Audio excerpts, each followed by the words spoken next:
Hi అండి. ఈరోజైతే పండుమిర్చి tomato chutney చేసుకున్నాం. ఒక వారం రోజులు నిలవ ఉండిద్ది. ఇప్పుడైతే చూసేయండి, ఒక స్పూన్ ఆయిల్ వేసుకొని ఒక అర స్పూన్ మెంతులు వేసి కట్ చేసుకున్న పండుమిర్చి ఇవి కడిగి ఆరబెట్టేసాను నేను. పండుమిర్చి ఒక అర స్పూన్ ఆవాలు కూడా వేసి ఈ విధంగా రోస్ట్గా వేపేసి పక్కన పెట్టేసుకుందాం.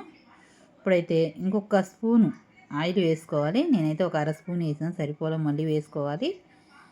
ఇప్పుడు ఈ టమాటాలను కూడా బాగా మగ్గించుకొని అందులో కొంచెం చింతపండు, కొంచెం పసుపు కూడా వేసుకొని ఈ టమాటాలు మెత్తగా మగ్గిపోయాయి చూడండి. ఇప్పుడైతే స్టవ్ మీద కళాయి పెట్టుకొని తాలింపు గింజలు ఒక 2 స్పూన్లు, ఎండుమిర్చి ఇవి బాగా రోస్ట్గా వేగిన తర్వాత ఇప్పుడు వెల్లుల్లిపాయలు కూడా వేసుకొని ఇవి వేయించేసుకొని కరివేపాకు వేసేసి ఒక చిటికెడు ఇంగువ కూడా వేసుకొని పక్కన పెట్టేసుకుందాం. ఇప్పుడైతే అన్నీ మిక్సీ వేసుకోవాలి. మనం అన్నీ వేపి పెట్టుకున్నాం కదా ముందు.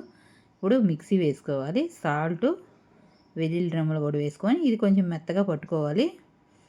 ఇప్పుడు ఈ విధంగా ఉన్నప్పుడు టమాటాలు కూడా వేసుకొని బాగా మిక్సీ పట్టుకుందాం. ఇంతే, చాలా టేస్ట్ బాగుంటుంది. వారం పాటు చాలా బాగా తినొచ్చు ఈ చట్నీ అయితే. వీడియో నచ్చితే లైక్ చేయండి, షేర్ చేయండి. బాయ్ అండి.